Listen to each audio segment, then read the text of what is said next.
All right. So, chapter 11 was pretty exciting.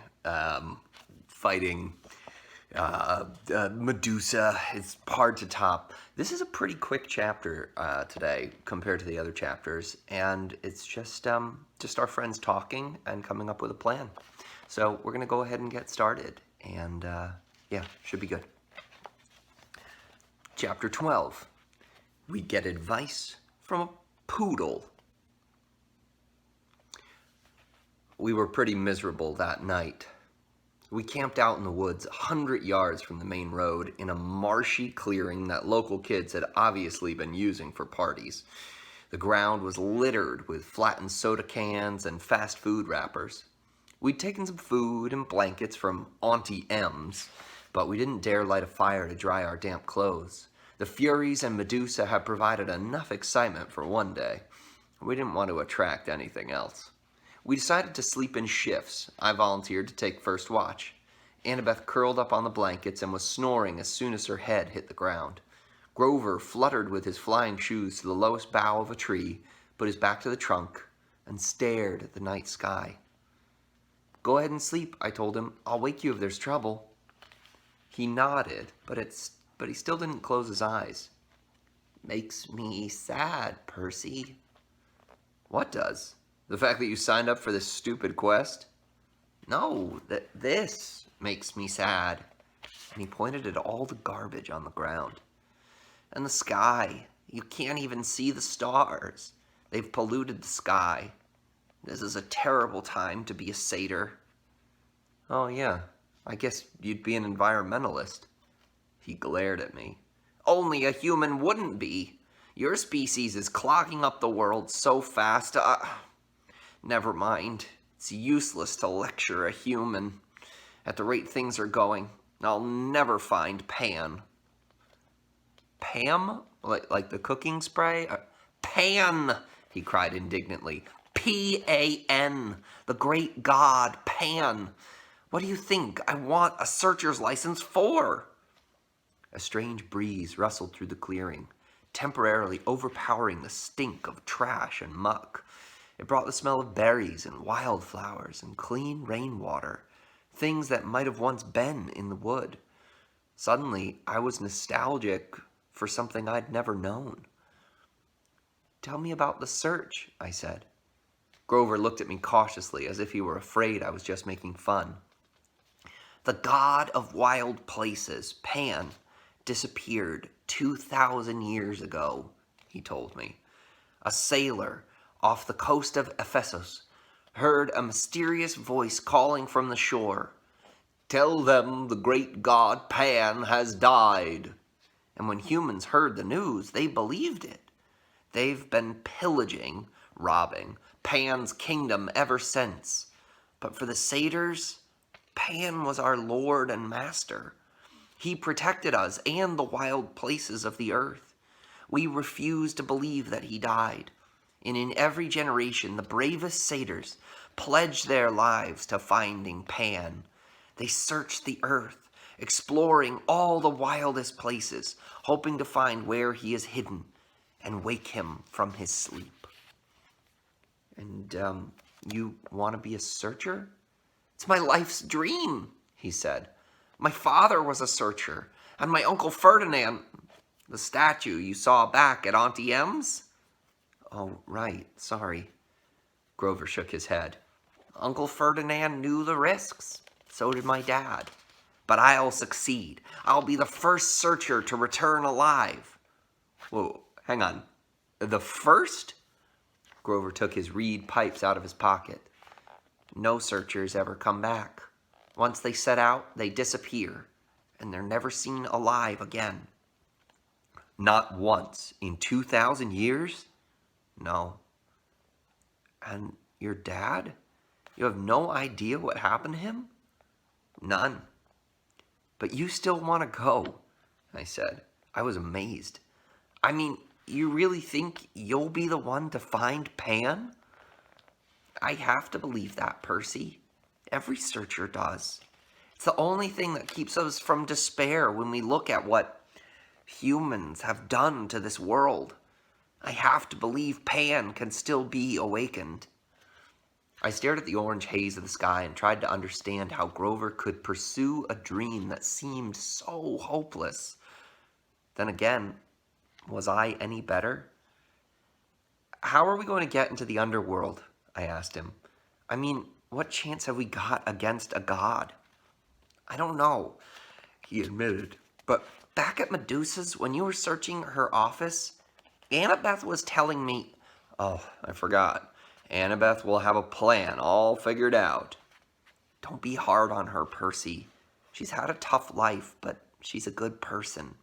After all, she forgave me. And his voice faltered. What do you mean? I asked. Forgave you for what? Suddenly, Grover seemed very interested in playing notes on his pipes. Wait a minute. Your first keeper job was 5 years ago. Annabeth has been at the camp for 5 years. She wasn't... I mean, your first assignment that went wrong? I can't talk about it, Grover said, and his quivering lower lip suggested he'd start crying if I pressed him. But as I was saying, back at Medusa's, Annabeth and I agreed there's something strange going on with this quest. Something isn't what it seems. Well, duh. I'm getting blamed for stealing a thunderbolt that Hades took. That's not what I mean, Grover said. The kindly ones were sort of holding back. Like Mrs. Dodds at Yancey Academy. Why'd she wait so long to try to kill you? And then on the bus, they just weren't as aggressive as they could have been. They seemed plenty aggressive to me. Grover shook his head. They were screeching at us. Where is it? Where? Asking about me? I said. Maybe, but Annabeth and I, we both got the feeling they weren't asking about a person. They said, where is it? They seemed to be asking about an object. That doesn't make any sense. I know, but if we've misunderstood something about this quest, and we only have 9 days to find the Master Bolt. He looked at me like he was hoping for answers, but I didn't have any. I thought about what Medusa had said. I was being used by the gods. What lay ahead of me was worse than petrification. I haven't been straight with you, I told Grover. I don't care about the Master Bolt. I agreed to go to the underworld so I could bring back my mother.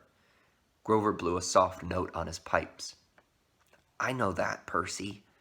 But are you sure that's the only reason? I'm not doing it to help my father. He doesn't care about me. I don't care about him. Grover gazed down at the tree branch. Look, Percy, I'm not as smart as Annabeth, and I'm not as brave as you, but I'm pretty good at reading emotions. You're glad your dad is alive. You feel good that he's claimed you, and part of you wants to make him proud. That's why you mailed Medusa's head to Olympus. You wanted him to notice what you'd done. Yeah, well, maybe satyr emotions work differently than human emotions. 'Cause you're wrong. I don't care what he thinks. Grover pulled his feet up onto the branch. Okay, Percy, whatever. Besides, I haven't done anything worth bragging about. We barely got out of New York, and we're stuck here with no money and no way west. Grover looked at the night sky, like he was thinking about that problem. How about I take first watch, huh? You get some sleep. I wanted to protest, but he started to play Mozart, soft and sweet, and I turned away, my eyes stinging. After a few bars of Piano Concerto No. 12, I was asleep. In my dreams, I stood in a dark cavern before a gaping pit. Gray, mist creatures churned all around me, whispering rags of smoke that I somehow knew were the spirits of the dead. They tugged at my clothes, trying to pull me back, but I felt compelled to walk forward to the very edge of the chasm. Looking down made me dizzy. The pit yawned so wide and was so completely black, I knew it must be bottomless. Yet I had a feeling that something was trying to rise from the abyss, something huge and evil. The little hero, An amused voice echoed far down in the darkness. Too weak, too young, but perhaps you will do. The voice felt ancient, cold and heavy. It wrapped around me like sheets of lead. They have misled you, boy, it said. Better barter with me, and I will give you what you want. A shimmering image hovered over the void. My mother, frozen at the moment she dissolved in a shower of gold. Her face distorted with pain, as if the Minotaur were still squeezing her neck. Her eyes looked directly at me, pleading, Go. I tried to cry out, but my voice wouldn't work. Cold laughter echoed from the chasm. An invisible force pulled me forward. It would drag me into the pit unless I stood firm. Help me rise, boy. The voice became hungrier. Bring me the bolt. Strike a blow against the treacherous gods. The spirits of the dead whispered around me. No, wake. The image of my mother began to fade. The thing in the pit tightened its unseen grip around me. I realized it wasn't interested in pulling me in. It was using me to pull itself out. Good, it murmured. Good. Wake, the dead whispered. Wake! And someone was shaking me. My eyes opened, and it was daylight. Well, Annabeth said, the zombie lives. I was trembling from the dream. I could still feel the grip of the chasm monster around my chest. How long was I asleep? Long enough for me to cook breakfast. Annabeth tossed me a bag of nacho-flavored corn chips from Auntie M's snack bar. And Grover went exploring. Look, he found a friend. My eyes had trouble focusing. Grover was sitting cross-legged on a blanket with something fuzzy in his lap. A dirty, unnaturally pink, stuffed animal. No, it wasn't a stuffed animal. It was a pink poodle. The poodle yapped at me suspiciously. Grover said, No, he's not. I blinked. Are you talking to that thing? The poodle growled. This thing, Grover warned, is our ticket west. Be nice to him. You can talk to animals? Grover ignored the question. Percy, meet Gladiola. Gladiola, Percy. I stared at Annabeth, figuring she'd crack up at this practical joke they were playing on me, but she looked deadly serious. I'm not saying hello to a pink poodle. Forget it. Percy, Annabeth said. I said hello to the poodle. You say hello to the poodle. The poodle growled. I said hello to the poodle. Grover explained that he'd come across Gladiola in the woods and they'd struck up a conversation. The poodle had run away from a rich local family who'd posted a $200 reward for his return. Gladiola didn't really want to go back to his family, but he was willing to if it meant helping Grover. How does Gladiola know about the reward? I asked. He read the signs. Duh, said Grover. Of course, I said. Silly me.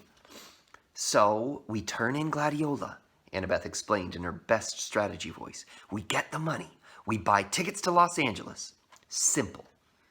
I thought about my dream, the whispering voices of the dead, the thing in the chasm, and my mother's face, shimmering as it dissolved into gold. All that might be waiting for me in the West. Not another bus, I said warily. No, Annabeth agreed. She pointed downhill toward train tracks I hadn't been able to see last night in the dark. There's an Amtrak station half a mile that way. According to Gladiola, the westbound train leaves at noon. So that's it. A little help from a pink poodle, but also our first hints that things are not what they seem. The Furies didn't try it.